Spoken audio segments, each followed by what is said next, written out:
What happens when a man tries to buy a new life by selling his wife's?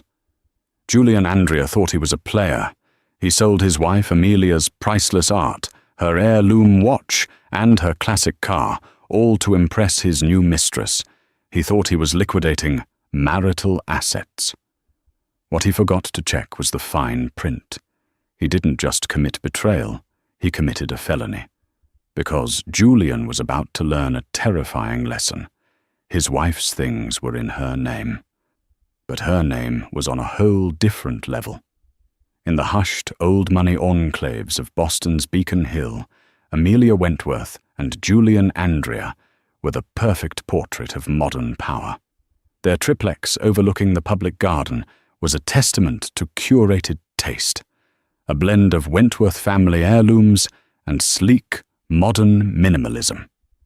Amelia, descended from one of Boston's founding families, was not a detached heiress.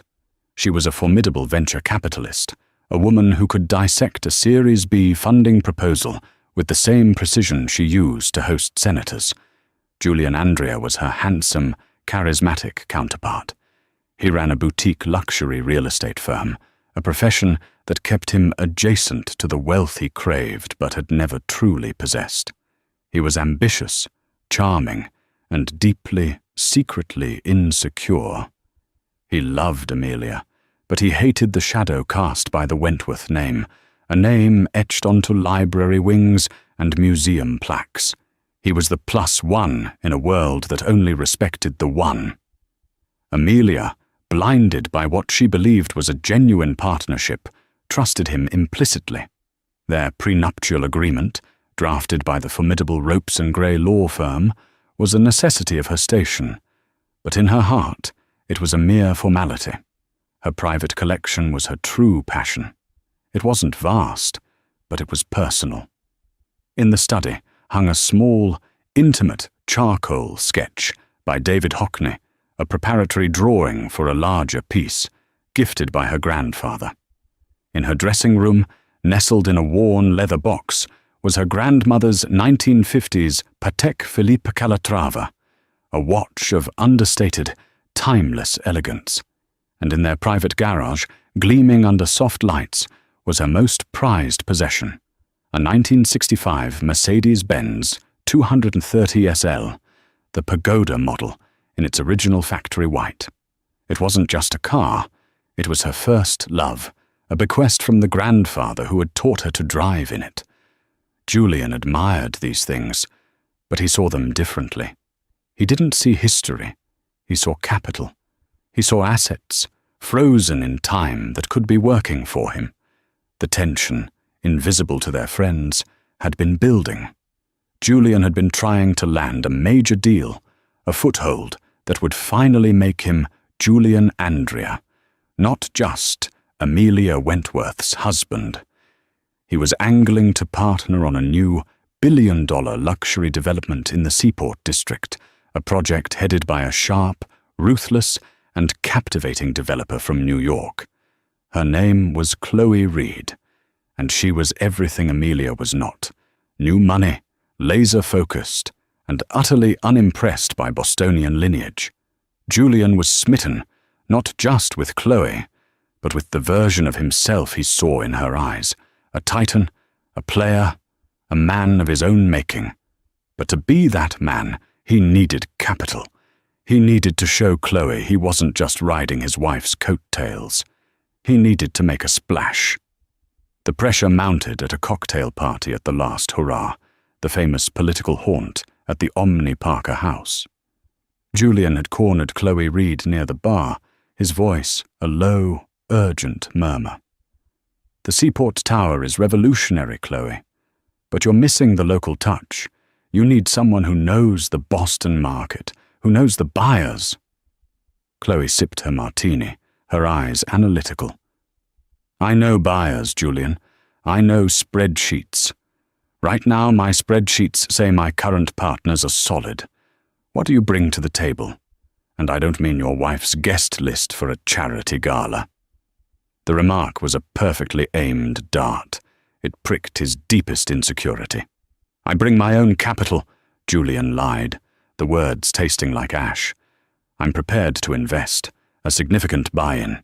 7 figures. Chloe's eyebrow raised, a flicker of genuine interest. 7 figures? Liquid? That's a different conversation. I'm meeting with private equity groups next week. If you want a seat at that table, you come with a certified check. Show me you're a serious person. A serious person. The phrase echoed in his head. He walked back to their Beacon Hill home, the city lights blurring through a haze of resentment. He approached Amelia in her study, where she was reviewing a biotech portfolio. "Amelia, I need a loan," he said, trying to sound casual. "A loan? For what, darling?" she asked, not looking up. "The seaport deal. Chloe Reed's project. I have a chance to get in on the ground floor. I need about 2 million. Amelia finally looked up, her blue eyes sharp. 2 million?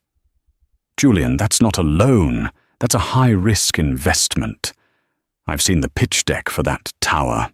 It's over-leveraged, and Reed is known for burning partners. The Wentworth Trust would never approve it. I'm not asking the trust, he snapped. I'm asking you, my wife. And as your wife, I'm advising you against it. It's a bad bet, Julian. We can't leverage our assets for a vanity project. Our assets? He scoffed, the word our feeling like a lie. You mean your assets, your trust, your grandfather's money? When do I get to build something of my own?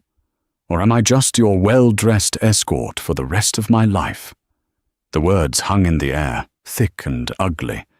Amelia recoiled, stung. That's not fair, Julian. I've always supported your business. By giving me an allowance? He shot back. I'm not your charity case, Amelia. I'll find the money myself. He stormed out, the heavy oak door slamming shut. Amelia sat in the silence, hurt and bewildered. She believed he was just lashing out from a bruised ego. She had no idea that in his mind, I'll find the money myself, was not a threat. It was a plan. The next day, Julian Andrea went to Wells Fargo to apply for a personal business loan. He was rejected in under an hour. His personal income, disconnected from Amelia's, couldn't support a loan for 20,000 hololos, let alone 2 million. His credit was a tangled mess of high-limit cards and leased cars, all underwritten by his association with her. He was trapped. And in that trap, his resentment curdled into a cold, criminal resolve. If the banks wouldn't give him money, he would take it. Julian's betrayal didn't happen all at once. It was a methodical, compartmentalized descent. He told himself it was temporary. He was just borrowing the assets.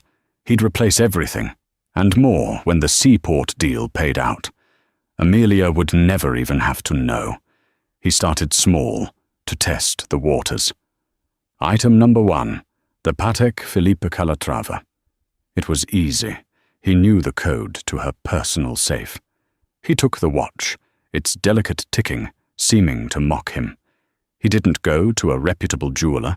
They would ask questions, demand paperwork. He went to a high-end pawnbroker in the jeweler's building downtown, a man who dealt in quick cash for desperate people with expensive things. It was my mother's, Julian lied smoothly. Sentimental, but times are tough. The broker nodded, barely listening. He inspected the watch. It's a beautiful 96. I can give you 30,000. Cash. It was a fraction of its auction value, but it was fast. Julian took the money. It felt dirty, but it also felt good. It was a start. Item number 2, the David Hockney sketch. This was harder. It was on the wall. Amelia would notice. He waited until she was on a 2-day business trip to San Francisco. He carefully removed the sketch from its frame. He had a contact, a shady but effective art dealer on Newbury Street named Silas Croft, who specialized in discreet sales. A client of mine is downsizing. Julian explained, the lie coming more easily now. He wants to avoid the auction houses, keep it private. Silas Croft knew a lie when he heard one. He also knew a genuine hockney. He suspected it was a divorce sale, a husband trying to hide assets. He didn't care. "I can wire you 200,000 by end of day," Silas said. "I need more." 250. And that's me being generous, Julian. The provenance is thin. Done. When Amelia returned, Julian had already replaced the hockney with a high-quality giclée print of a generic landscape. He hoped she wouldn't look closely. Item number 3. The Mercedes-Benz 230 SL. This was the big one. This would get him the bulk of the money. It was also the most complex. The car was insured, registered, and titled. He couldn't just sell it. He needed paperwork. He went to her study, to the antique desk, where she kept her personal files. He found the car's title, and there, in the file, was her signature on an old insurance document. He was a decent mimic. He spent an entire night practicing her elegant, looping Amelia L. Wentworth on sheet after sheet of paper. Finally, he forged her signature onto a bill of sale and a title transfer application. He contacted a specialized classic car broker who dealt with international clients. The broker was impressed by the car's pristine condition. "This is a 10 out of 10 pagoda, Mr. Andrea.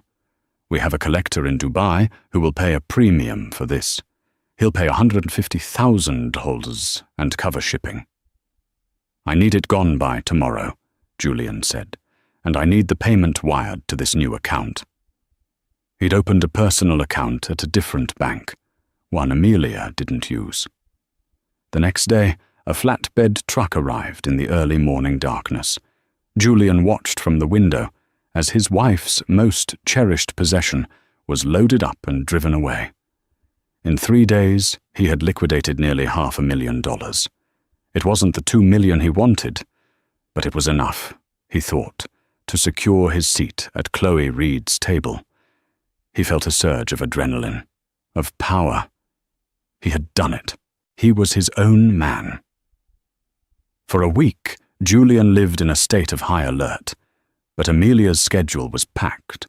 She was consumed by a difficult merger, working late and rising early. She moved through her home on autopilot, her mind on cap tables and legal exposure. The first crack appeared on a Friday night. They were dressing for a charity gala at the Boston Public Library. Amelia went to her safe to get the Patek Philippe. She frowned, her fingers brushing the empty velvet slot. "Julian, darling," she called out, "did you take my grandmother's watch to be serviced? I asked you to do that last month. You forgot." Julian, tying his bow tie, froze. His reflection stared back at him. "Yes," he said, his voice miraculously steady. "Yes, I did. Took it to Tourneau on Copley. Just a cleaning. It wasn't ready in time. My apologies." Amelia felt a pang of annoyance, but she accepted it. "Thank you for handling it," she said, choosing a different watch. The lie held, but it had unsettled him. He became jumpy. The next day, Amelia was in her study, sipping her morning coffee. The generic landscape print over the fireplace suddenly caught her eye. It was ugly. Tacky. "Julian, what is this?" she asked as he walked in. "What's what?" "This painting. Where is the hockney?" Julian's blood ran cold. He'd been hoping she wouldn't notice for months. "Oh," he said, attempting a laugh. "It's being restored. The frame was warping and the paper was showing some humidity damage. I sent it to a specialist. This is just a loaner from the gallery so the wall wouldn't be bare." It was a plausible lie, but something in his eyes was wrong. He was too quick with the answer, too defensive. A small, cold seed of suspicion planted itself in Amelia's mind. She knew exactly which specialists the family used for art restoration. She would have been consulted. "Which specialist, Julian?" she asked, her voice quiet. I don't remember the name. Silas. Somebody. On Newbury. He's the best. Silas Croft. Amelia knew that name. He wasn't a restorer. He was a dealer, and not a reputable one. The seed of suspicion began to sprout, fast and thorny. I'm going to run some errands, she said, her tone flat. She grabbed her keys. I'll come with you, he said, a little too quickly. No, I need to go to the bank. She walked out. But she didn't go to the bank. She went to the garage. She pressed the button on her fob. The heavy door rumbled open, revealing the empty, oil-stained concrete square where the white Mercedes should have been. It wasn't a pang of annoyance this time. It was a physical blow, a punch to the gut that stole her breath. The watch could be serviced. The art could be restored. But the car was gone. She stumbled back, leaning against the cold brick wall. It wasn't a service. It wasn't a restoration. It was theft. She walked back into the triplex, her heels clicking like gunshots on the marble floor. Julian was in the kitchen, pouring a drink, his hand visibly shaking. Julian, she said, and her voice was no longer the voice of his wife. It was the voice of a CEO about to fire someone. Where is my car? He dropped the glass. It shattered on the floor. The lie died on his lips. He saw her face, not angry, not sad, but cold, terrifyingly cold. You wouldn't understand, he stammered. Try me. I'm building our future, Amelia. Something I built, not your father. This deal with Chloe is huge. It's our ticket. My car, Julian, where is it? I sold it, he finally yelled, the confession bursting out of him. I sold it, and the painting, and the watch. It's just things, Amelia, just stuff. This deal will make us 10 times that. I'm leveraging our assets for our future. Amelia stared at him. The shock had passed, replaced by a clarity so sharp it was crystalline. The man she loved didn't exist. He was a hollow shell, filled with envy and arrogance. She took a deep breath. And then, the entire dynamic of their lives, of the past 10 years, tilted on its axis. The power shifted, and Julian was about to be crushed underneath it. Our assets? Amelia repeated. Her voice was barely a whisper, but it cut through his frantic shouting. What assets are you referring to, Julian? Julian, still riding the high of his confession, scoffed. The art, the car, the watch, our marital property. I have a right. No, Amelia interrupted, holding up a hand. The gesture was so absolute, he stopped talking. You don't. You seem to be under a grave misunderstanding. She walked to her study, Julian following her, sputtering. What are you talking about? We're married, Amelia. What's yours is mine. Amelia sat down behind her desk, the picture of calm. She folded her hands. Julian, when you sold the Hockney sketch, what name did you sell it under? Mine, ours. It doesn't matter. It does, she said, because the Hockney was never my personal property. It was, and is, an asset of the Wentworth Family Trust, which I administer. It was on loan to me personally. So when you sold it, you didn't sell our asset. You sold a piece of art belonging to a multi-billion-dollar corporate entity. That's not a domestic dispute, Julian. That's theft by conversion, a felony. Julian's face went white. The trust, the watch, she continued, her voice relentless, was my grandmother's. It was specifically itemized in her last will and testament as a personal bequest to me prior to our marriage. It's not marital property. It's my sole and separate property, as outlined in Schedule A of our prenuptial agreement, which you signed. The prenup, he stammered. And finally, Amelia said, leaning forward, my Mercedes, my grandfather's 230 SL. She picked up her phone and dialed a number. That car is registered solely in my maiden name, Amelia L. Wentworth. The title is in a safe deposit box at Bank of America on Federal Street. Which means, Julian, in order to sell it, you had to forge my signature." Julian collapsed into the chair opposite her. The full, catastrophic weight of his actions crashed down on him. He hadn't just leveraged assets. He had stolen from a trust, violated a prenup, and committed felony forgery. "Amelia, please," he begged, the arrogance vanishing, replaced by a pathetic, sniveling fear. "It was a mistake. I can get it back. I was going to replace it. It was for us." "There is no us," Amelia said. She finished dialing. A voice answered. "Arthur, it's Amelia. I'm afraid I have a situation. A criminal one. Yes, I'll hold for Mr. Harrison." Julian's eyes widened in terror. Arthur Harrison wasn't a divorce lawyer. He was the senior partner at Ropes & Gray, the legal pit bull who handled the Wentworth Trust's corporate litigation. He was the man you called when you wanted to annihilate someone, legally. "Amelia, no, don't do this," Julian whispered, tears welling. We can just get a divorce. Don't call the police, please." "The police?" Amelia said, looking at him as if he were a bug. "Julian, you stole from my family's trust. I'm not calling the police. Mr. Harrison is calling the district attorney. He's also calling the bank to freeze your new account. And he's calling the U.S. Marshals to issue a warrant for the international recovery of my car. You didn't just break my heart, you broke the law." She made her second call. "Detective Riley."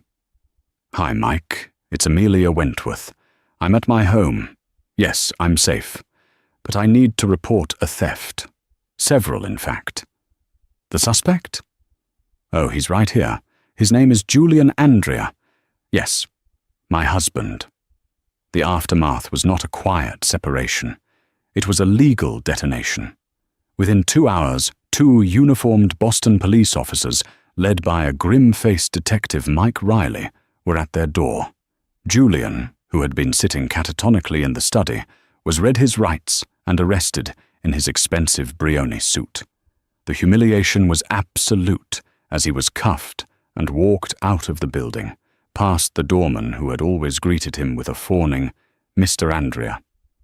Simultaneously, Arthur Harrison's legal team at Ropes & Gray moved with terrifying efficiency. They were not divorce attorneys. They were corporate raiders, and they treated Julian as a hostile entity. By 5 p.m. on that same Saturday, they had 1. Obtained an emergency court order freezing the new bank account Julian had opened, which still held over $400,000. 2. Filed a civil suit for conversion, fraud, and breach of fiduciary duty. 3. Filed a L.I.'s pendants against Julian's personal property, including his now defunct real estate firm. 4. Contacted the Boston DA's white-collar crime unit with a fully prepared brief, including copies of the Wentworth Trust's inventory, the Patek's bequest documents, and the forged title application, which Harrison's team had already acquired from the RMV. 5. Contacted Silas Croft, the art dealer. Faced with felony charges for trading in stolen property, Silas folded instantly. He gave up the name of the New York buyer and returned his commission. The Hockney was recovered by Monday. 6. Began the complex process of engaging with law enforcement in Dubai to seize the Mercedes. But the most devastating blow came from the person Julian had done it all for. Chloe Reed. Chloe was at a meeting for her Seaport project when she got a news alert on her phone from Boston.com. Prominent realtor Julian Andrea arrested for theft of priceless art vehicles. She read the article, her blood turning to ice. It wasn't the theft that horrified her. It was the stupidity. He wasn't a player. He was a fraud. A small-time, desperate con man who had lied to her. He had not only failed to secure a seat at her table, he had now publicly linked her project to a messy, high-profile domestic crime. Her brand was everything. She acted decisively. She called her own lawyer, then she called the Suffolk County District Attorney's office. "I believe I have information relevant to the Julian Andrea case," she said, her voice pure ice. "I have text messages and a voicemail where he explicitly details his plan to liquidate his wife's assets to buy into my deal. I want it on the record that I had no knowledge of his criminal methods, and I want to help." She handed over everything, every text where he bragged. "Just sold the old man's car. Cash is coming." Every message where he said, "Amelia will never know." Chloe didn't just abandon Julian, she buried him. Julian sat in a holding cell, his one phone call spent on a cut-rate criminal defense lawyer who was hopelessly out of his depth. He had thought he was a titan. He was a fool. He had tried to sell his wife's things, only to discover he was the only thing in their life that was truly worthless. The Suffolk County Superior Courthouse was a fortress of grey granite, but for the 6 weeks of Commonwealth vs. Andrea, it felt more like a Hollywood sound stage. The trial was the only story that mattered in Boston. The press, smelling the intoxicating mix of old money, sexual betrayal, and high-stakes crime, had dubbed it the Beacon Hill Betrayal. Every morning, a gauntlet of news vans and photographers lined the street. They captured the 2 daily arrivals. First, Julian Andrea, who shuffled in looking like a ghost in an ill-fitting suit. His expensive, charismatic facade had crumbled, revealing the weak, terrified man beneath. He was out on bail, but his assets were frozen, his reputation radioactive. He was represented by a harried, competent, but deeply outgunned state-appointed defender named Martin Glass, who had the unenviable job of arguing that stealing a trust fund's assets was just a marital misunderstanding. The second arrival was Amelia Wentworth. She never varied. She arrived in a black sedan, dressed not in mournful black, but in sharp, powerful business attire, a Loro Piana cashmere coat, a Thoreau suit. Her hair was pulled back in a severe, elegant chignon. She was flanked not by family, but by a rotating pair of junior associates from Ropes and Gray. They weren't her lawyers. The Commonwealth was handling that. They were there as representatives of the Wentworth Trust, a constant, silent reminder to the court that Julian hadn't just stolen from a person, he had stolen from a corporation. Her face was a mask of cold, professional calm. Inside courtroom 907, the air crackled. The prosecution was led by Assistant District Attorney Elena Ramirez, a rising star in the white-collar crime unit who saw this case not as a domestic squabble, but as a career-making felony. "This is not a divorce, ladies and gentlemen of the jury," Ramirez said in her opening statement, her voice ringing with clarity. "This is a heist. This is not a case of what's yours is mine. This is a case of fraud, forgery, and calculated predatory theft. The defendant, Julian Andrea, was not a partner. He was a parasite. And when his ego demanded feeding, he decided to feast on his wife's past, her grandmother's memory, her grandfather's legacy, and her family's trust. We will prove, beyond any doubt, that this was not a mistake. It was a strategy, and it was a crime.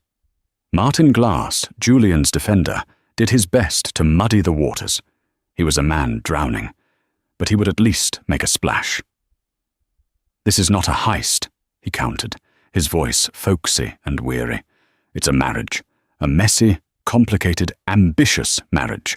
We're not talking about a stranger breaking into a home. We're talking about a husband and a wife, a husband who wanted to build something, to prove himself. A husband who, yes, made a terrible, foolish mistake. He moved assets. He didn't steal them. He moved them. He intended to pay it all back, 10 times over. The prosecution wants you to see a criminal. I want you to see a man who loved his wife, was blinded by ambition, and is now being crucified by a family name that has never seen him as anything but an outsider. Amelia Wentworth wasn't a victim. She was a partner. Until the bright lights of this project scared her, and she decided she was a victim after all. The prosecution began, methodically, building a wall of evidence so high Martin Glass could never hope to climb it. First came the brokers, the nervous, sweaty man from the jeweler's building who had bought the Patek Philippe. He said it was his mother's, the broker testified. Said he was sad to part with it. He wanted cash, fast. On cross-examination, Glass tried to normalize it. People sell family items all the time when they're in a financial pinch, don't they? Sure, the broker shrugged, but they don't usually have a $10 million home on Beacon Hill. Next was Silas Croft, the art dealer. He was a more polished witness, having secured a deal with the DA for his testimony. He was cool, precise, and devastating. Mr. Andrea contacted me, Silas said, adjusting his cuffs. He said he had a Hockney sketch to sell. He was specific, discreet, no auction houses, and fast. He wanted the wire to a new account, not a joint one. And what did you infer from that? ADA Ramirez asked. That he was hiding the sale from his wife, Silas said simply. It's classic divorce sale behavior. Sell the assets, hide the cash. Glass pounced on the cross-examination. So, you suspected it was a divorce sale, as you put it? You suspected it might not be his to sell? Silas smiled, a thin reptilian gesture. Mr. Glass, I am an art dealer, not a marriage counselor. He had the painting. I had a client. We made a deal. You're a shark, aren't you, Mr. Croft? You saw a man in distress and you lowballed him on a priceless piece of art. He set the terms, Mr. Glass, not I. He needed speed. Speed costs.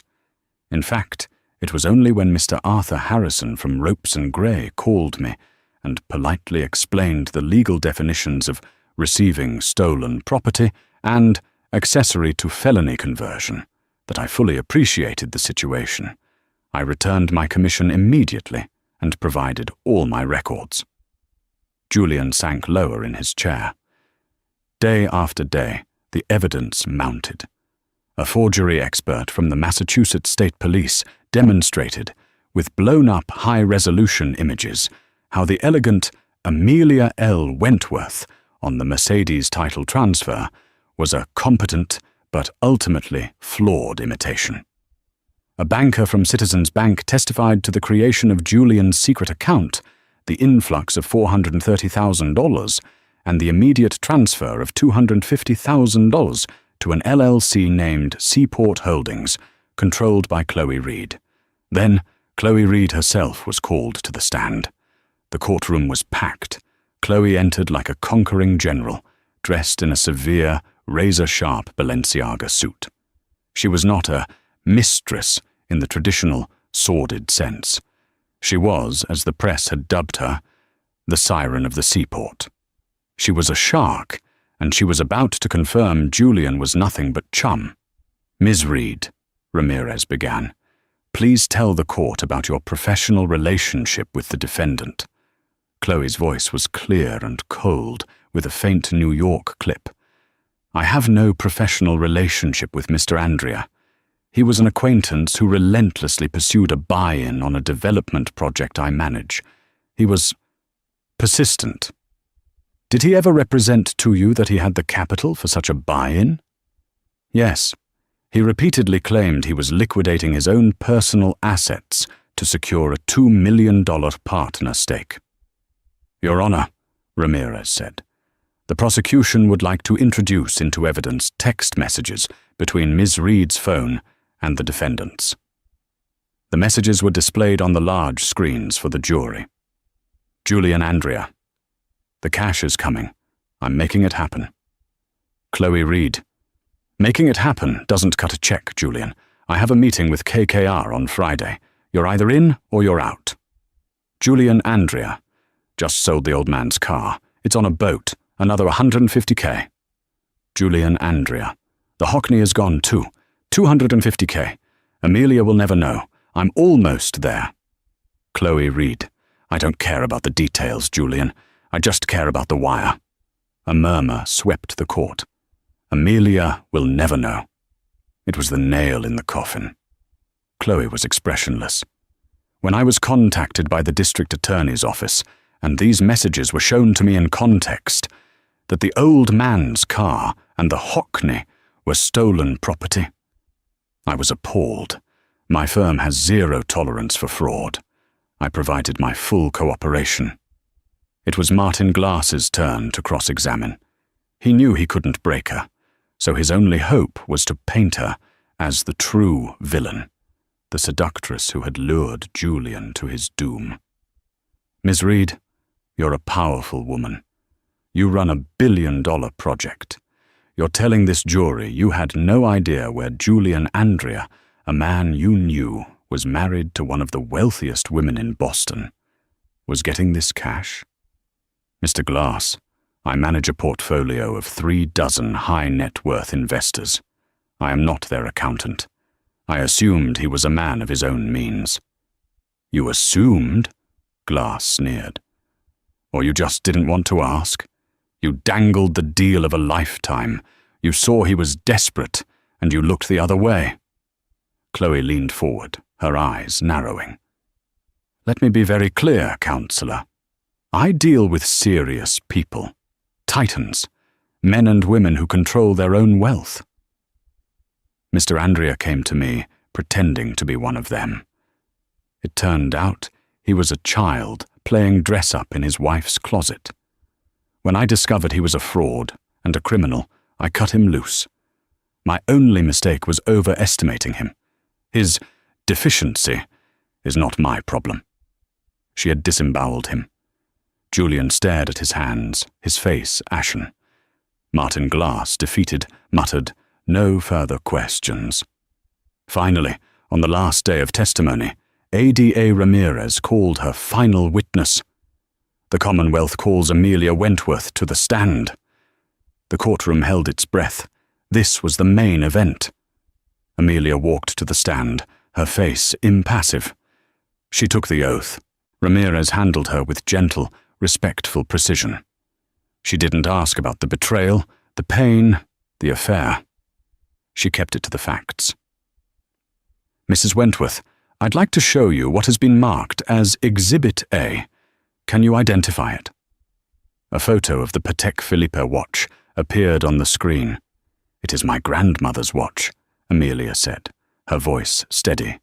It was bequeathed to me in her will. Exhibit B. A photo of the Hockney sketch.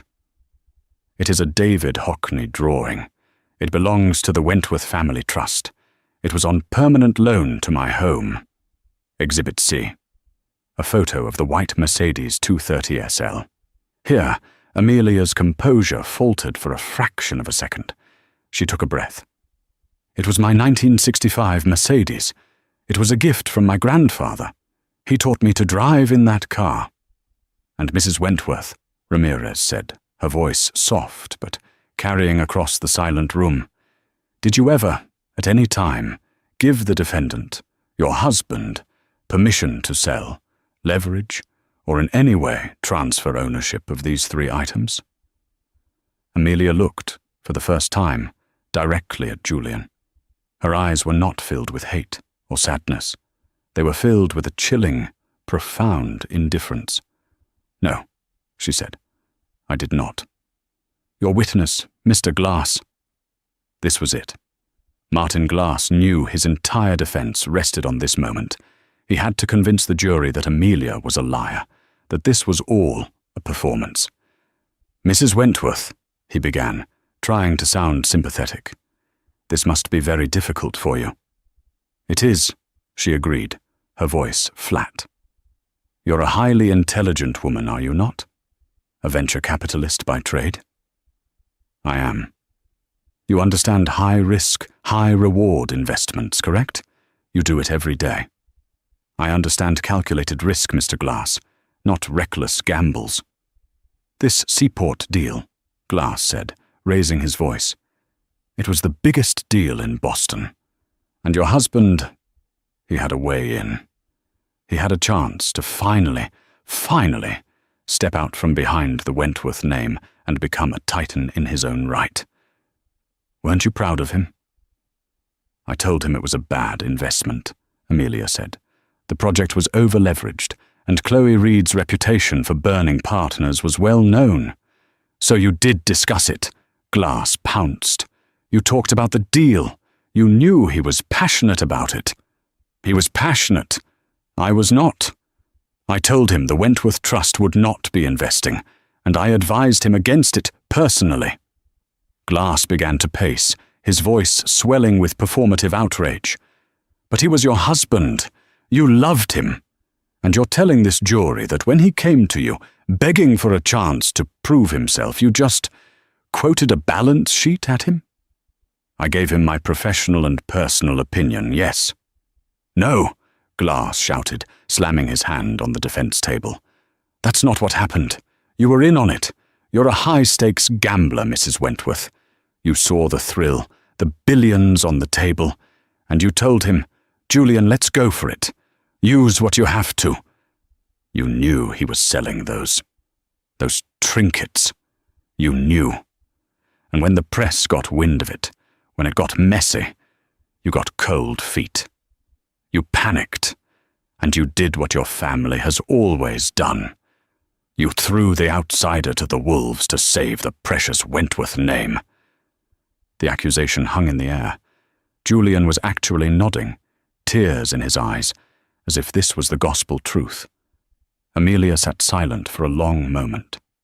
She looked at Glass, then at Julian, then at the jury.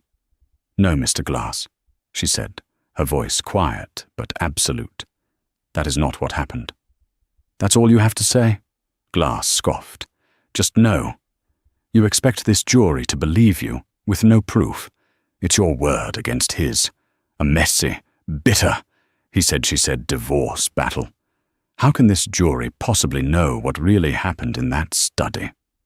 ADA. Elena Ramirez stood up slowly. A small, tight smile was on her face. Objection, she said. The judge looked annoyed. On what grounds, Ms. Ramirez? Your witness is on cross. The defense is badgering, Your Honor. And more importantly, he is operating under a false premise. Glass whirled around. What false premise?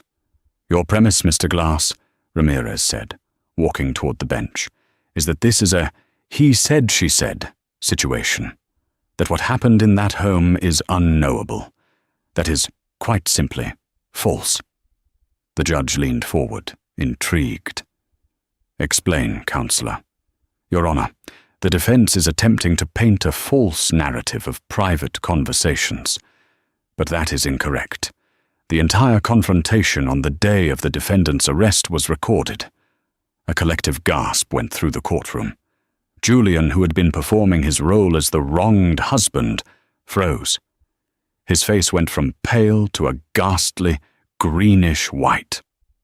What? Glass stammered. Recorded. That's illegal wiretapping. It's inadmissible. Ramirez's smile widened. It would be, Mr. Glass, if Mrs. Wentworth had planted a secret recorder. But that's not what this is. The Wentworth residence on Beacon Hill is a fully automated, lock-sewn smart home. It controls lights, HVAC, security, and audio. The system, by default, logs all audio in the common areas, including the study, when the away security profile is active. Mrs. Wentworth was away on her San Francisco trip when the thefts began, but the system remained active until the moment she returned. Furthermore, the entire confrontation on the day of the arrest, it wasn't just a conversation, it was the confession. This is an outrage, Glass sputtered, but the judge overruled him. The audio was obtained via a legal search warrant of the home's central server. It is admissible. Ms. Ramirez, you may play the recording." A technician hit a key. The speakers in the courtroom, which had been silent, hissed to life. And then, there it was. First, the shattering of a glass. Then, Julian's voice, not the pathetic whisper in the courtroom, but the arrogant, frantic shout of a man cornered. Julian, audio. "I sold it, and the painting, and the watch. It's just things, Amelia, just stuff. This deal with Chloe is huge. It's our ticket. It will make us 10 times that. I'm leveraging our assets for our future." Martin Glass had his head in his hands. Julian looked like he was going to be physically sick. And then, Amelia's voice. It was the same voice the jury had just heard. Cold, precise, and utterly in control. Amelia, audio. "Our assets. What assets are you referring to, Julian? You seem to be under a grave misunderstanding. The Hockney was never my personal property. It was and is an asset of the Wentworth Family Trust. The watch was a personal bequest, as outlined in Schedule A of our prenuptial agreement. And finally, my Mercedes. The title is in a safe deposit box, which means, Julian, in order to sell it, you had to forge my signature." The recording clicked off. The silence in the courtroom was absolute. It was not a "he said, she said." It was a confession, followed by a live-action legal lecture on corporate and probate law. ADA Ramirez turned to the jury. "The Commonwealth rests, Your Honor." The closing arguments were a formality. Martin Glass offered a short, pathetic plea for mercy. "My client was desperate. He made a terrible mistake. This is a family matter that should have stayed a family matter. Don't ruin his life." ADA Ramirez, on the other hand, was brutal. "He called them things," she said, walking slowly in front of the jury box. "Just stuff. A watch from a beloved grandmother, a priceless work of art, a car full of cherished memories. He didn't see value, he saw cash. He didn't see a partner, he saw a bank. This wasn't a mistake. This was a violation. He's not just a fool. He's a predator. And he wasn't just stupid. He was arrogant. He believed the Wentworth name, the name he so desperately resented, would protect him, that his wife would be too embarrassed, too proud to ever report him. He miscalculated, because he didn't just break her heart. He broke the law. He stole from her, and he stole from the Wentworth Trust. And in this Commonwealth, we have a name for that. It's called a felony." The jury deliberated for 45 minutes. When they returned, the foreman stood. Julian was shaking so badly he had to grip the table. "On the charge of grand theft, 5 counts. How do you find?" "Guilty." "On the charge of forgery, 2 counts. How do you find?" "Guilty." "On the charge of theft by conversion, 1 count. How do you find?" "Guilty." Julian collapsed, a broken, sobbing mess. "Amelia," he cried out, a pathetic wail. "Amelia, please. I'm sorry. Don't let them do this." Amelia, for the first time, turned her head. She looked at the man she had once loved, now a convicted felon in a cheap suit, begging for her. She held his gaze. She did not nod. She did not cry. She simply watched. The judge slammed his gavel. "Order! The defendant will be silent." At the sentencing hearing, the judge was scathing. "Mr. Andrea, you have shown this court nothing but profound self-pity. You took a woman who loved and trusted you, and you systematically, and with cold calculation, liquidated her history for your own ego. The breach of trust is one of the most profound I have ever seen. It is this court's judgment that you be sentenced to 8 to 10 years at MCI Cedar Junction." The gavel fell. It was over. 1 year later, the auction room at Sotheby's in New York was buzzing. The centerpiece, Gleaming under the hot lights was a 1965 Mercedes-Benz 230 SL in pristine factory white. After a 9-month international legal fight, Ropes and Gray had successfully seized it from the collector in Dubai. Amelia sat in the front row, next to Arthur Harrison. She wasn't there to bid. She was there to close the loop. The bidding was fast. It was a perfect, story-filled example of the pagoda. And "Sold!" the auctioneer cried, striking the lectern. "To the bidder on the phone, for $210,000. Arthur Harrison leaned over. "Well done, Amelia. The trust is made whole." Amelia nodded. "No, not yet." 6 months after that. The building wasn't on Beacon Hill. It was a sturdy, dignified brick building in Jamaica Plain, one that housed Rosie's Place, Boston's oldest shelter for homeless and poor women. Today, they were cutting a ribbon on a new, fully funded wing, the Wentworth Foundation for Financial Justice. It wasn't a black tie gala. It was a community event with coffee and donuts. Amelia stood at a small podium, not in a Chanel suit, but in simple professional trousers and a blazer. She looked happier, more relaxed, than anyone had ever seen her. "My ex-husband," she began, her voice strong, "believed that my things, my property, my history, were his to take. He was wrong. But his crime, and the very public trial that followed, taught me a valuable, painful lesson. He had a team of brokers and bankers to help him commit his fraud. I had a team of corporate lawyers to help me fight back. We were both armed for a war he didn't even know he was starting." She looked out at the crowd of women, survivors, and shelter staff. But most women, they are not armed. They face financial abuse every single day, from partners and husbands who drain their bank accounts, forge their names, and destroy their credit. They are told it's a domestic dispute. They are told it's just a family matter. I am here to say it is not. It is a heist. She paused, gesturing to the new office doors. "This foundation is not built on my family's old money. It is built on new money. Money from a sold watch, a sold painting, and a sold car. Money that was stolen and then reclaimed.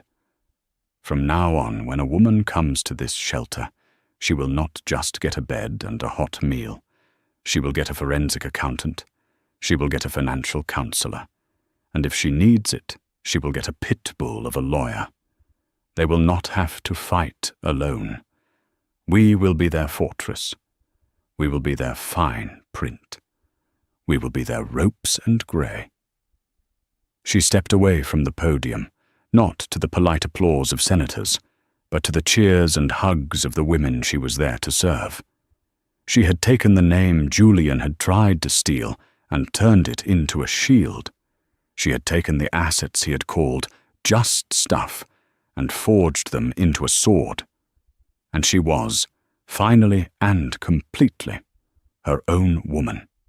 Julian Andrea discovered in the most painful way possible that a future built on deception, betrayal, and stolen power can only end in ruin. He believed he could profit from his wife's gifts, treating her power as something he could control, exploit, and sell for his own gain. But instead of elevating him, his scheme backfired catastrophically and became the very thing that destroyed him. His downfall serves as a striking reminder that the person you think you're manipulating may be far stronger, wiser, and more dangerous than you assume. Never underestimate someone just because you think you hold the upper hand. And most importantly, whether in deals, relationships, or life, always read the fine print, because the consequences of ignoring it can be far greater than you ever imagined. What did you think of Amelia's ultimate revenge? Was Julian's sentence fair? Let us know your thoughts in the comments below. We read every single one. If you love dramatic stories like this one, stories of betrayal and karmic justice, then you've come to the right place. Make sure to hit that like button, share this video with someone who needs to see it, and most importantly, subscribe to our channel and ring that notification bell. We have a new story coming for you every single week, and you don't want to miss what happens next. Thanks for watching. The paparazzi flashbulbs felt like tiny explosions, illuminating a betrayal seen by the world. Julian Thorne, a man who built an empire on illusion, stood front row at Paris Fashion Week, his arm wrapped around a supermodel. He thought he was the king of the world, untouchable in his wealth and arrogance. He thought his pregnant wife, Isabella, was at home, naive and obedient. But Julian made one fatal mistake. He didn't just bring his mistress to the biggest fashion event of the year. He brought her to a show at a house that his wife secretly owned. The trap was set, and the humiliation would be priceless. The glass walls of the 80th floor penthouse on Park Avenue were supposed to showcase the world, but for Isabella Thorne, they felt like a cage. New York glittered below, a silent, indifferent ocean of light. At 34, Isabella was the epitome of the millionaire's wife stereotype. Elegant, quiet, and for the past 6 months, visibly pregnant. The baby, a girl, was a small, insistent flutter beneath her silk blouse, a secret alliance in this cold, sterile home. Her husband, Julian Thorne, was a man carved from ambition and polished by arrogance. He had built Thorne Industries from a single, ruthless real estate deal into a sprawling conglomerate. He was loud where she was quiet, public where she was private. He loved the idea of Isabella, her old money lineage, her grace, her placid beauty. But he had never, not once, bothered to look deeper. He saw her as his most beautiful acquisition, and acquisitions in his mind did not have opinions. "You're sure you're all right with me going?" he asked, not looking up from the platinum clasp of his Louis Vuitton carry-on. The question was a formality, a sterile performance of concern. "Paris Fashion Week is vital for the brand, darling," he continued, answering himself. "We're trying to broker a lifestyle partnership. This Devereux house, it's the hottest ticket. Getting in with them means Thorne Industries breaks into the European luxury market. It's important." Isabella traced the rim of her chamomile tea. "Of course, Julian. Business is business." Her voice was smooth, betraying nothing. He finally looked at her, his eyes scanning her bump with a flicker of something she couldn't name. Pride, or perhaps just annoyance at the disruption. "Good. Don't, overdo it. The doctor said you need rest." He kissed the air near her cheek, the scent of his sharp, expensive cologne, Tom Ford's Oud Wood, assaulting her senses. "My driver is downstairs. I'll be back Friday." He left. The heavy penthouse door clicked shut with the sound of a vault. Silence descended, heavy and absolute. Isabella sat unmoving for a full minute. Then she placed her teacup down, the china making a sharp clink on the marble coaster. She walked past the cold, museum-like living room, past the sterile white kitchen, and into her private study. Julian believed this was where she managed her little charities and organized dinner parties. He had never once opened the laptop that sat on her antique mahogany desk. Isabella sat, entered a 32-character encrypted password, and watched the screen flicker to life. The interface wasn't email. It was a secure terminal linked to servers in Zurich, London, and Singapore. This was her world.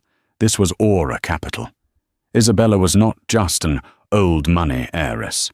Her grandfather hadn't just left her a trust fund.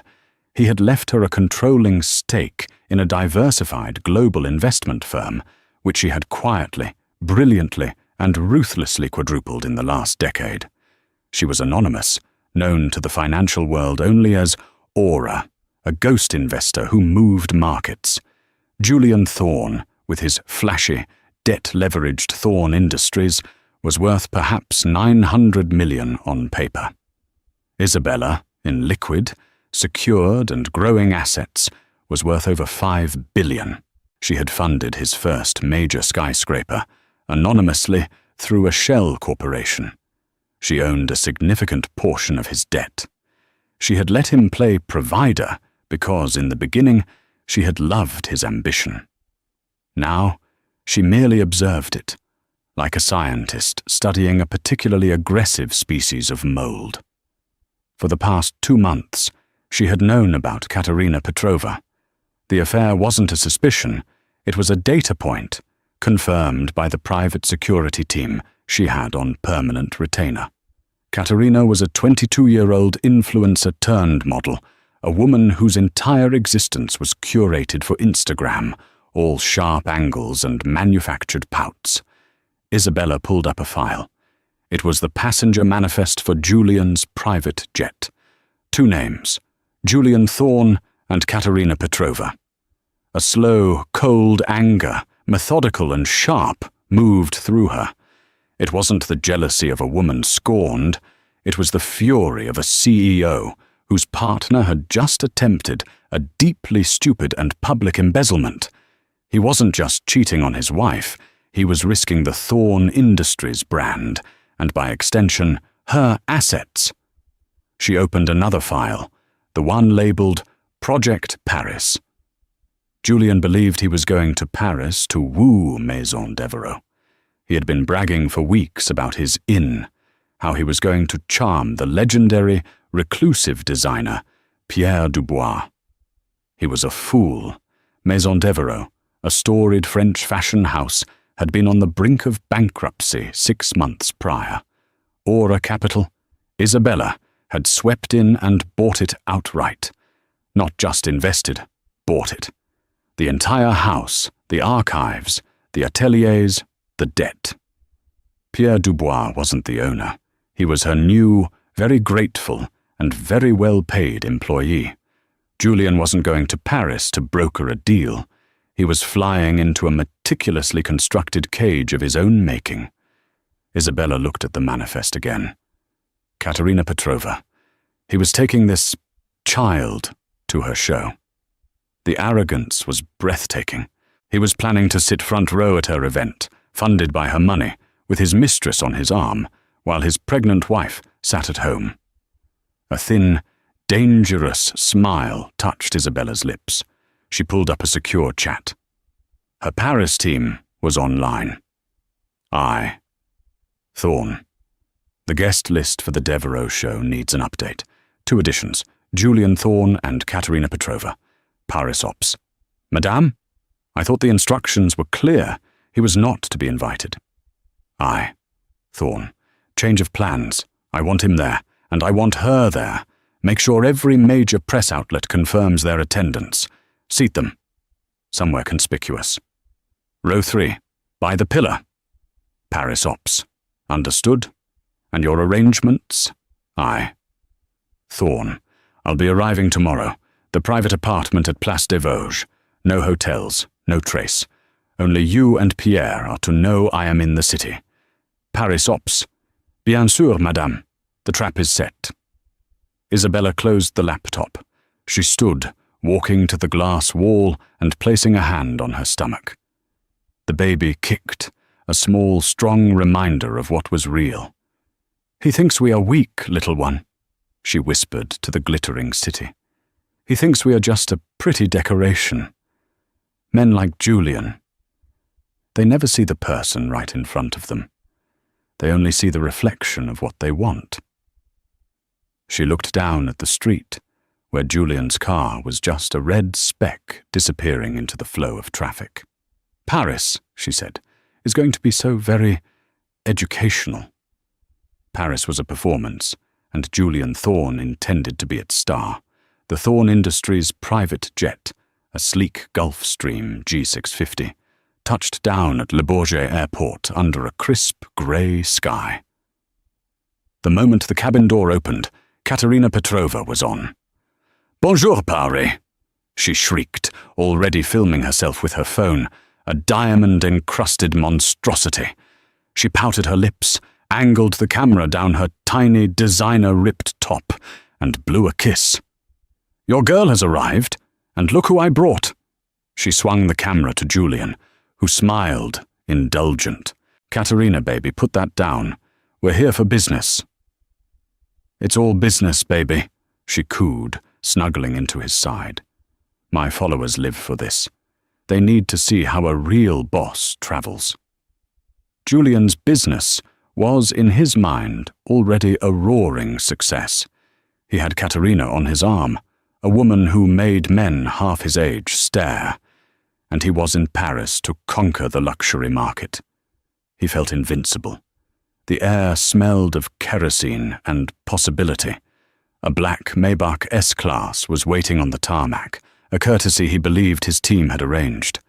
In reality, it was arranged by Isabella's team, tracking his tail numbers.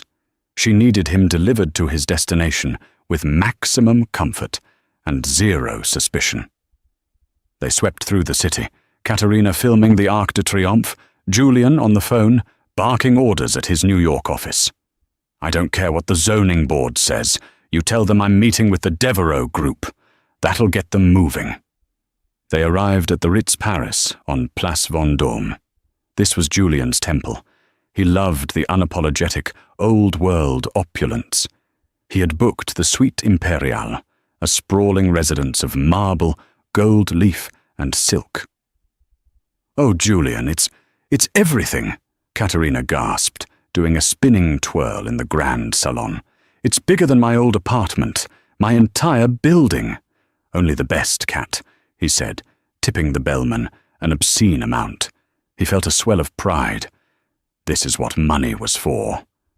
This was power. Katerina immediately began unzipping her half-dozen suitcases, a volcano of neon fur, sheer fabrics, and logo-stamped leather exploding across the priceless antiques. "Now," she announced, "what's first? I need to be seen at Coste, and we have to get a shot on Avenue Montaigne. I need content." "Tonight we're laying low," Julian said, loosening his tie. "We'll go to L'Ambroise, quiet, exclusive. Tomorrow the real work begins. The Chanel show in the morning. Then we prepare for the Devereaux Gala." "The Devereaux? Oh my God, everyone is talking about that show." Katerina buzzed, her eyes wide. "They say it's impossible to get into, that the new investor is some mystery-shrouded billionaire." Julian chuckled, pouring himself a cognac from the crystal decanter. "Don't worry, they've been begging me to come. This partnership, it's a done deal.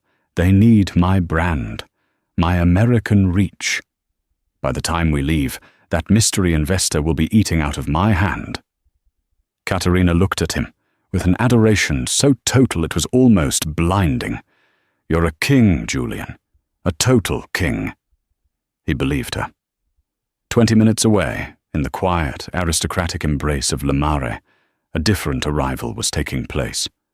A black, unadorned DS9 sedan, deliberately chosen for its anonymity, pulled into a private cobblestone courtyard off the Place des Vosges. Isabella Thorne stepped out. She wore no makeup. Her hair was pulled back in a simple chignon.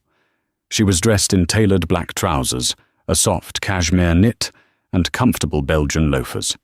She looked less like a billionaire and more like an art curator or a university professor. The doorman, the only staff member on site who knew her face, bowed slightly. "Welcome, madame. The apartment is prepared." "Thank you, Jean-Paul." Her apartment was the antithesis of the Ritz. Where Julian's suite screamed wealth, Isabella's whispered it. The walls were lined with books and original art, a small, quiet Modigliani, a sketch by Giacometti. The windows overlooked the tranquil manicured square. It was a fortress of serenity. Her Paris team, a sharp-suited woman named Sylvie, her chief European counsel, and a grizzled man named Mark, her head of security, were waiting. "He's at the Ritz," Sylvie reported, opening a sleek tablet. "Suite Imperiale. He's booked L'Ambroisie for 9 p.m. "Good. Mark, is the friction plan in place?" Isabella asked, accepting a glass of still water. "Yes, madame," Mark said, his voice a low rumble. "The system-wide banking glitch is scheduled for 9:15 p.m. It will affect only the credit cards linked to his personal accounts and the primary Thorn Industries executive line. His debit cards will still function, but with a new, significantly lower daily limit. Enough for a taxi, not enough for a couture gown." "Or a hotel bill," Sylvie added, a small, grim smile playing on her lips. "He will be inconvenienced, but not stranded," Isabella clarified. "This is not about cruelty. It is about control. He needs to feel the ground shift beneath him. Just a little." "And the restaurant?" "I took the liberty," Sylvie said. "I spoke to the owner. L'Ambroisie is unfortunately experiencing a plumbing emergency. They will be closed for the evening. Their reservation system, accidentally, failed to notify them. Mr. Thorn will arrive, with his guest, to a dark restaurant." "Excellent." Isabella sat down, the posture of a monarch settling onto a throne. "And Katerina Petrova?" Sylvie's expression soured. "She's prolific. Already tagged her location at the Ritz. Our digital team is monitoring. She's exactly what we thought. Loud, indiscreet, and utterly fixated on content." "She is a tool," Isabella said, not unkindly. "She is the spotlight Julian has chosen to shine on himself. Let her. Boost her signal. I want everyone to see them together. When the time comes, I want the humiliation to be perfectly, publicly documented." By his own guest. "And the show, madame?" "Pierre is ready," Isabella said. "The final collection is perfection. He has channeled all his gratitude into the work." She paused, looking out the window. "He's also prepared the other item I requested." "The final piece?" Sylvie asked. "Yes," Isabella said, a hand unconsciously moving to her stomach. "The one I'll be wearing." The team looked at her, a new fierce respect in their eyes. This was no longer just about business. It was about a public execution, staged on the most famous runway in the world. "Let them have their night," Isabella said, turning back to the room. "Let them go to Chanel. Let them get their picture taken. Let him feel like the king. The higher he climbs tonight, the further he will have to fall." The Grand Palais was a cathedral of chaos. Paris Fashion Week was in full, frenzied swing. Outside, a tempest of street-style photographers, influencers, and fashion devotees surged against the barricades, all desperate for a glimpse of the spectacle within. This was the Chanel show, the 11 a.m. tentpole of the week. Julian and Katerina's Maybach pulled up, and the effect was instantaneous. The photographers swarmed, their lenses like the hungry eyes of insects. "It's Kat Petrova," one shouted. "Who is she with?" Katerina emerged from the car. She hadn't just dressed for the show, she had dressed for war. She wore a Chanel-inspired, but not actual Chanel, micro-tweed skirt, a sheer black top that left nothing to the imagination, and thigh-high, acid-green Balenciaga boots. She was a walking, pouting explosion of new money tackiness. Julian, by contrast, was immaculate in a bespoke Zegna suit. He put a possessive hand on her bare waist, guiding her through the scrum, beaming with pride. He was 52, and his companion was 22. In his world, this was the ultimate trophy. "Julian, darling, Julian Thorn," a reporter from Women's Wear Daily recognized him. "Big week for you. Are you here for the Devereaux show?" "We're in town for some very exciting meetings," Julian said smoothly, the perfect corporate soundbite. Just enjoying the genius of Karl's successor while we're here. He had forgotten the current designer's name. They were swept inside. The set was, as always, magnificent, a perfect recreation of a sun-drenched Riviera promenade. Julian, holding his invitation, expected to be led to the coveted AA front row, beside the A-list actresses and the magazine editors-in-chief. A polite, severe-looking woman in Chanel black scanned his QR code. "Ah, Monsieur Thorne. Welcome. This way, please." She led them past the front row, past the second row. She stopped at the third row, in a section slightly to the left of the main runway. "Here you are." Julian stopped. "I'm sorry, there must be a mistake. My seats are front row." The woman gave him a smile that did not reach her eyes. "This is the seat assigned, monsieur. Please enjoy the show." She vanished before he could protest. Katerina's face tightened. "Third row. Julian, what is this?" It's just a clerical error, baby," he said, his voice tight. "It doesn't matter. We're here." But it did matter. He could feel the eyes of the people in the actual front row. He recognized Harrison Ford's wife, a Japanese rock star, and 3 different duchesses. And they were all looking, or pointedly not looking, at Katerina's neon boots. The show began, a blur of beautiful clothes. But Julian couldn't focus. He was seething. His PR team would hear about this. This was an insult. He didn't know that 2 sections over, hidden in a private balcony reserved for the brand's most valued and discreet clients, Isabella sat with a cup of tea. She watched them. She watched Julian's simmering anger and Katerina's sullen pout. She had made one call to a friend on the Chanel board. "As a favor," she had murmured, "seat him where he can be seen, but not celebrated." After the show, Katerina was desperate to recover. "We have to get a picture with someone," she hissed, dragging Julian toward the exit. She spotted a woman she recognized, Camilla Moron, the actress. "Oh my God, Cammy!" Katerina gushed, holding up her phone for a selfie. Camilla, deep in conversation with the designer, gave her a blank, confused look. "I'm sorry, do I?" "It's Kat Petrova." "Oh, right," Camilla said, offering a tight, professional smile, before turning her back, dismissing her completely. The snub was so fast, so sharp, it was surgical. Katerina's face burned crimson. Julian grabbed her arm. "Let's go, now!" They fled the Grand Palais, the photographer's flashes now feeling hostile. That bitch!" Katerina spat as the Maybach door slammed. "Who does she think she is?" "She's nobody," Julian snapped, his facade cracking. He was furious. This wasn't how the day was supposed to go. He decided to fix it. He would take Katerina shopping. He would buy her silence, buy her happiness. "We'll go to Avenue Montaigne," he declared. "You want Chanel? We'll buy you actual Chanel. We'll buy the whole store." They arrived at the glittering flagship store.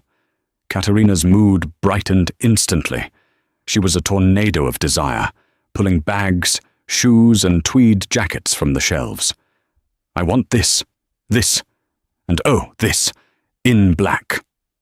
The sales associate, a rail-thin woman with an air of aristocratic judgment, piled the items at the register. The total came to $112,000. "A good start," Julian said, feeling his power return. He handed the associate his black American Express Centurion card. The associate swiped it. A small, discreet beep sounded. She swiped it again. Her perfectly plucked eyebrows rose a fraction of a millimeter. "Monsieur," she said, her voice dropping to a mortified whisper. "It appears there is a problem with the card." Julian laughed. "That's impossible. Run it again." "I have, monsieur.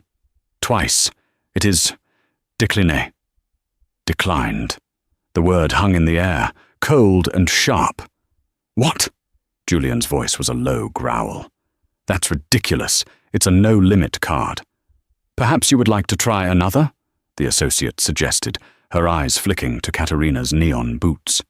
His face hardening, Julian pulled out his Thorn Industries corporate card. Here, use this. She swiped it. Beep. Decline. The blood drained from Julian's face. This wasn't an error. This was something else. Katerina was watching him, her adoring smile replaced by a look of confusion and appraisal. Julian? She asked, her voice small. It's the international signal, he stammered, grabbing the cards back. It's a security flag. I'll call the bank. He shoved his wallet into his pocket. We'll come back, he said to the associate, who was already discreetly putting the $30,000 handbag back on the shelf. They walked out of the store. The bright, sunny afternoon on Avenue Montaigne suddenly felt oppressive. What the hell was that, Julian? Katerina demanded, her voice losing its baby doll sweetness. It's nothing, he barked, pulling out his phone. It's a bank error. I'll have someone fired for this. He tried to call his private banker in New York. The call went straight to voicemail. He tried his office. He tried his CFO. Voicemail. Voicemail. A cold, unfamiliar sensation trickled down his spine. It felt like friction. For the first time in 20 years, the world was not effortlessly smoothing itself before him. He finally got his assistant on the line. What the hell is wrong with my cards? Oh, Mr. Thorne, she sounded panicked. There's a system-wide glitch. Something about an international server. They're saying no one's corporate lines are working in Europe. They're working on it. It sounded plausible, but deep in his gut, Julian felt a knot of dread. Fine, he snapped. Wire $200,000 to the Ritz concierge. I'll use cash. He hung up and forced a smile for Katerina. See? A stupid server glitch. All fixed. Let's go back to the hotel. We need to rest for the Devereaux Gala anyway. That is what we're here for. That's the main event. Katerina looked only partially convinced, but she nodded. As they rode back in silence, Julian stared out at the Seine. He couldn't shake the feeling. The third-row seat, the declined cards, the silent phones. It felt less like a glitch and more like a message. He thought of Isabella, back in New York, pregnant and docile. He pictured her watering her orchids in their silent penthouse. It was impossible. She wouldn't know how to do something like this. She didn't even know what a credit default swap was. He shook his head, dismissing the thought as absurd. It was a glitch. It had to be. The evening of the Maison Devereaux Gala was electric. The show was being held in the inner courtyard of the Louvre, a temporary, glass-like structure built over the I.M. Pei pyramid, making it look as though the models would be walking on water and light. This wasn't just a fashion show, it was a coronation. The Vogue headline that morning had read, "The Rebirth, How a Mystery Angel Saved Devereaux." Everyone who was anyone was there. Kate Blanchett, Timothée Chalamet, the entire K-pop group Blackpink, and a dozen European royals. The anticipation was so thick you could taste it. Julian, his finances restored, Isabella had allowed the $200,000 wire transfer to go through, felt his confidence return. He had cash, he had his suit, and he had Katerina, who, after a day of frantic cash-bought shopping, was back to being his adoring kitten. She was wearing a vintage fire-engine red Versace dress circa 1995. It was spectacular, but it was also wrong. It was a look-at-me dress for a look-at-them event. She looked like she was going to the Grammys, not a couture show. "This is it, baby," Julian murmured, adjusting his bow tie in the Maybach. "Tonight, we own this town." He had his physical invitation, a heavy vellum card embossed with the Devereux gold crest. He'd had his assistant call the Devereux PR team 4 times that day to confirm his seats. "Front row center," his assistant had assured him. They said to apologize for the Chanel mix-up, that it was a grave error, and you are their guest of honor. Julian smiled. That was more like it. They stepped out onto the cobblestones. The flashbulbs were a solid wall of light. Katerina posed, blowing kisses, but the press was distracted. They were screaming for Zendaya, who had arrived just behind them. Julian and Katerina were shuffled along the black carpet, past the major photo ops to the entrance. Julian presented his invitation to the PR girl, the same severe, elegant type from the Chanel show, only this one held an iPad. She scanned his invitation, her brow furrowed. She scanned it again. "Monsieur Thorne," she said, her voice flat. I'm afraid I don't see your name on the list." Julian's smile froze. "What? No, that's impossible. Look again. Thorne. Julian Thorne. Guest of honor." "I have looked, monsieur. 3 times. She showed him the screen. His name was not there. "This is outrageous." Julian's voice rose, drawing stares. "I am Julian Thorne. I am here to meet with your CEO. My office confirmed 4 times. "Perhaps your guest is on the list?" the woman asked, her eyes sliding to Katerina. "What is the name?" "Katerina Petrova," Katerina said, her voice trembling. The woman typed. "Ah, oui. Mademoiselle Petrova, we have you." Julian let out a breath of relief. "See? A simple... Wait, what?" "We have 1 seat for Katerina Petrova," the woman said, "but not for you, monsieur. I'm so sorry." The ground fell away from Julian's feet. Katerina was invited, but he wasn't. Katerina, an Instagram model, was on the list for the most exclusive couture show in the world, and he, Julian Thorne, was not. This is... You don't understand." Julian was sputtering, his face turning a dark, dangerous red. "I am her guest. She is my +1. "The invitation is non-transferable, monsieur," the woman said, her voice like ice. "Mademoiselle Petrova may enter. You, however, cannot." Katerina looked from Julian to the entrance, her mind visibly calculating. Go in without him and get the pictures, the prestige, or stay with him, her king, who was currently being barred at the door like a common gate crasher. "Julian, do something," she hissed, her panic rising. Julian, in a move of pure desperation, pulled out his wallet. He slipped a $500 note from his clip. "Look," he whispered. Let's fix this. There's a seat for me. I know there is." The woman looked at the $500 note in his hand and then at his face, with a look of such profound, acidic pity that Julian felt as though he'd been slapped. She didn't even bother to respond. She simply turned to the next guest. "Madame Al-Fayed, welcome. So wonderful to see you." He had been dismissed. He was Julian Thorne, and he had been dismissed. The paparazzi, sensing blood in the water, were starting to edge closer, their lenses focusing on the altercation. "Wait, wait!" A man in a headset bustled over. "My apologies. A terrible, terrible mistake, Monsieur Thorne. Of course we have you. The system is just... It is a new system." Julian's relief was so profound, he nearly sagged. "Thank you.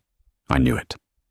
This way," the man said, bustling them inside, past the threshold, into the magnificent glass structure. "We have saved your seats. Such an honor to have you." Julian shot a triumphant look back at the PR girl, who ignored him. The man led them. Past the front row, glowing with A-listers.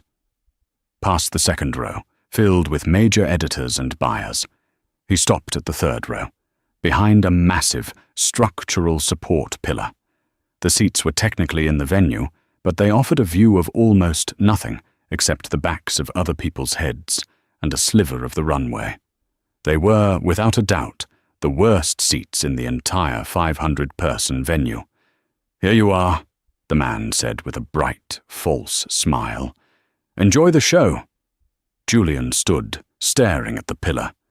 It was a monument to his humiliation. This is... "Julian, sit down," Katerina hissed, mortified.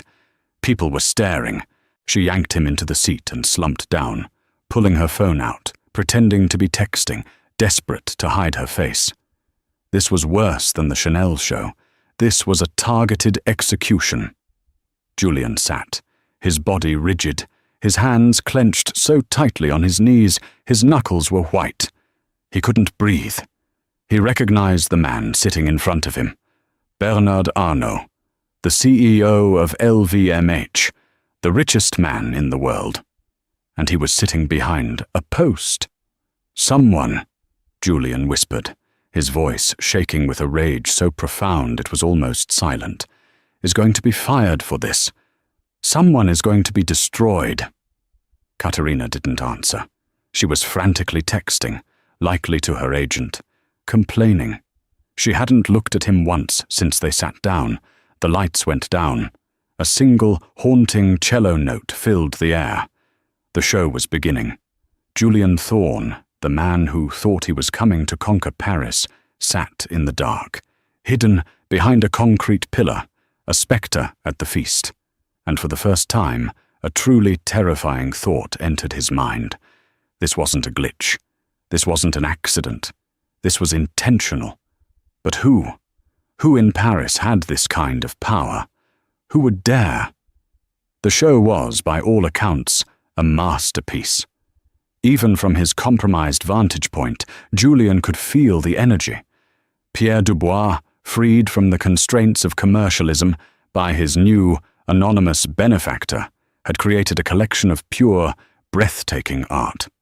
It was a hymn to tailoring, a symphony of fabric. The models didn't just walk, they floated. The theme was resurrection, and the clothes were ethereal, powerful, and defiant. The press, crammed into the standing room, was weeping. The buyers were already scribbling frantic orders. Bernard Arnault himself, in the row ahead, nodded slowly, a rare sign of profound approval. Julian saw none of it. He was a statue of pure fury, his mind racing. He was plotting lawsuits. He was imagining the phone calls he would make, the careers he would end. He would buy this house, just to fire the woman at the door. Katerina, sensing the shift in power, had physically angled herself away from him.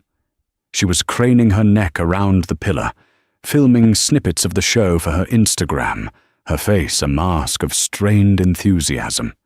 She was already distancing herself, creating a separate narrative. The finale came. A bride, not in white, but in a gown of spun gold that seemed to be woven from light itself, walked the runway as the cello music swelled. The room erupted. Standing ovation. The lights came up. The applause was deafening. A moment later, the designer himself, Pierre Dubois, a man with a shock of white hair and the dramatic soul of a poet, walked out. He was weeping, bowing, blowing kisses. He stepped to a small, discreet microphone at the head of the runway. "Thank you, he cried, his French accent thick with emotion. You have given my life back to me. But I didn't do this alone. For a year, we, Maison Devereux, we were in the dark. We were finis." The crowd quieted, listening intently. "And then," Pierre continued, placing a hand over his heart, "an angel arrived. An investor who did not ask for logos, who did not ask for handbags, who did not ask for see now, buy now. He spat the words like a curse. She asked only for art. She asked us to dream again." Julian rolled his eyes. "Oh, get on with it," he muttered. "It's probably some dusty, 90-year-old Swiss heiress." "She is the visionary," Pierre declared, his voice booming. She is the new heart of Maison Devereux. She has been my collaborator, my partner, and my savior. And tonight, she has agreed to finally step out of the shadows. Ladies and gentlemen, please welcome the new owner of the House of Devereux. A hush fell. This was it.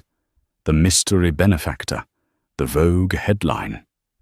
Julian, despite himself, leaned forward, craning his neck. This was the person he had to charm, the person he had to fix this humiliation with. Please, welcome to the runway, Mrs. Isabella Thorne. The name hit Julian like a physical blow. He stopped breathing. What? It was it had to be a different Isabella Thorne, a common name. And then she walked out. She emerged from the backstage darkness, stepping into the blinding white light of the runway. It was his wife, but it was not his wife. This was not the quiet, placid woman he had left in New York. This Isabella was radiant, terrifying, and powerful. She was 6 months pregnant, and she wasn't hiding it. She was featuring it. She wore a custom Devereux gown of midnight blue velvet, cut to drape perfectly over her stomach, making her look like a goddess of the harvest, a symbol of creation and terrifying power. Her hair was down, sleek and shining. Her eyes, sweeping the room, were not the soft, docile eyes of his wife. They were the sharp, assessing, and utterly cold eyes of a CEO. The room exploded. The sound was a physical force. The photographers, screaming her name, scrambled over each other, their flashes a violent, blinding strobe. Forbes and Bloomberg reporters, instantly recognizing the name of the aura investor, were already filing the story from their phones. Julian Thorne didn't move. He was paralyzed, his mind a blue screen of death. The champagne glass in his hand slipped, shattering on the floor. But he didn't notice. "Isabella?" he whispered. It was a question, a prayer, a curse. Katerina Petrova, beside him, went pale as a sheet. Her phone clattered from her hand.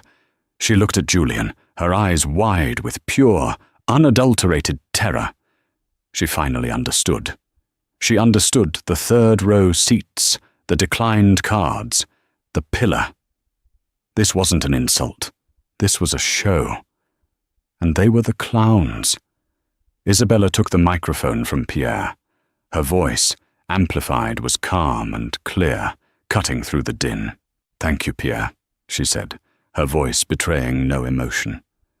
"Your work is, as always, a gift." She turned, her gaze sweeping the front row, acknowledging the applause. And then her eyes moved, past the front row, past the second. Her gaze traveled, targeted and precise, until it locked directly onto her husband's. She found him, hiding behind his pillar of shame. She held his gaze. There was no anger in her eyes, no sadness. There was nothing. It was the look a queen gives a court jester who has just told a singularly unfunny joke. Then she smiled. A small, brilliant, and utterly devastating smile. She raised her microphone. "I have always believed," she said, her voice echoing through the silent, watching room, "that true luxury is not about what you buy. It is about what you own." She let the words hang in the air, a public execution. "But more than that," she continued, her gaze finally releasing him, "it is about knowing your worth, and never, ever, letting anyone else define it for you." She placed one hand on her stomach. "This collection, Resurrection, is dedicated to all the women who have been told to stay in the shadows, to stay quiet, to be manageable." Her eyes found Julian's one last time. As you can see, the shadows are where the real work gets done. She handed the microphone back to Pierre. The applause that followed was not just an ovation. It was a revolution. Isabella Thorne, The quiet wife, the ghost investor, had just announced herself to the world, not with a press release, but with a public decapitation. Julian finally, mechanically, stood up. He had to get to her. He had to— What? Yell? Apologize? Understand? Katerina was already gone. In the chaos of the applause, she had grabbed her purse and, with the survival instinct of a rat on a sinking ship, had bolted for the exit. Julian didn't even notice. He pushed his way through the crowd, shoving past editors and buyers, trying to get to the backstage entrance. "Isabella!" he yelled, his voice hoarse. "Isabella!" He reached the black curtain. A wall of muscle, in the form of 2 massive security guards, blocked his path. It was Mark, Isabella's head of security. "I'm sorry, sir," Mark rumbled, his voice polite but final. "This is a private area." That's my wife!" Julian screamed, his face purple. "I am Julian Thorne." "I know who you are, Mr. Thorne," Mark said, unmoving. "And Mrs. Thorne has left strict instructions. You are not on the list." The aftermath was not a slow burn. It was an inferno. Before Julian had even made it back to the Ritz, fleeing the Louvre on foot, as his Maybach driver, also on Isabella's payroll, had regrettably been forced to move by the gendarmerie, the internet had exploded. The story was too perfect. Forbes. The ghost is a goddess. Isabella Thorne, head of Aura Capital, revealed as secret buyer of Maison Devereux. Bloomberg. Thorne versus Thorne. How Isabella Thorne's Aura Capital quietly became the primary creditor for Thorne Industries. Vogue. The ultimate revenge, Isabella Thorne steals Paris Fashion Week and her husband's company. Page 6. He's torn to pieces. Julian Thorne's mistress, Kat Petrova, spotted fleeing Devereux Gala after wife Isabella's shocking reveal. Julian stumbled into the Suite Imperiale, his bow tie undone, his face ashen. The room was empty. Katerina was gone. All her neon furs, her logo-stamped bags, her content had vanished. She had taken the $200,000 in cash from the hotel safe and disappeared. He was, for the first time in his life, completely and utterly alone. His phone, which had been ominously silent, suddenly lit up like a Christmas tree. It was not his banker. It was his board of directors. It was his CFO. It was his legal team. He answered the call from his CFO, a man named Marcus. "Julian, my God, Julian, what is happening?" Marcus sounded hysterical. "I'm looking at our debt covenants. The SPV we used for the Hudson Yards project. It's not owned by a bank in Singapore. It's— Julian, it's Aura Capital." Julian sank onto the gold leaf settee. He said nothing. "That's not all," Marcus continued, his voice cracking. "The revolving credit line for the Miami expansion? That's Aura. The bridging loan for the London Tower? Aura. Julian, she owns us. Your wife. She owns all of our debt. And the Devereux Gala. Julian, her appearance just triggered the key man clause. Her, not you. She's positioned herself as the financial backing of the entire brand." "What does that mean, Marcus?" Julian asked, his voice dead. It means she can call our loans. All of them. Right now, she can dissolve the company, Julian. She can take everything. The planes, the buildings, everything. She's been the silent partner this whole time. She was your capital?" The revelation settled on Julian. It wasn't just that she was rich. It was that her riches were the foundation for his. He had been building his empire of glass and steel on her mountain of solid gold, and he had never once bothered to look down. He thought of all the times he had patronized her. "Don't worry your pretty little head about the financials, darling. My world it's too complex. You wouldn't understand. Just be beautiful, Isabella. That's all I need you to do." He had treated a queen like a concubine. He had treated a nuclear physicist like a child. The arrogance of it, the profound, world-ending stupidity of it, crushed him. He had been cheating on his wife, with his banker. A sharp, barking laugh escaped his lips. It was the sound of a man breaking. He dropped the phone. It clattered on the marble floor. He looked around the suite Imperiale. He suddenly realized the reservation, too, had probably been secured by her. He was a guest in her life. His phone buzzed again. A text message. It wasn't from a banker or a lawyer. It was from a New York number he didn't recognize. He opened it. It was a single PDF attachment. He clicked on it. The document loaded. It was a sonogram, a 3D image of a baby, clear and perfect, its tiny hand balled into a fist. Below the image was a single line of text. She has your eyes, but she will have my name. The cruelty of it, the precision. She wasn't just taking his company. She wasn't just taking his dignity. She was taking his legacy. She was erasing him. He crumpled, falling from the settee to his knees on the plush, unforgiving carpet of the suite he couldn't pay for. He, Julian Thorne, the king, was nothing. He was a footnote in her story. The morning light in the Place des Vosges was soft and forgiving, bathing the antique-filled apartment in a pale, rosy glow. Isabella sat by the window, a cup of decaffeinated café au lait in her hand, watching Parisians walk their dogs in the quiet square below. She had slept for 8 hours, deeply and peacefully. The Devereaux show was the #1 trending topic worldwide. Orders had crashed their servers. Her investment had already returned 300% on paper. Sylvie, her lawyer, arrived at 10 a.m. She was dressed in a sharp, dark navy suit, carrying a leather briefcase. "Good morning, madame," Sylvie said, her eyes bright. "A triumphant night." "It was a successful launch, Sylvie." "Thank you," Isabella said, her voice calm. "Do you have the papers?" "I do." Sylvie clicked open the briefcase and produced a thick sheaf of documents.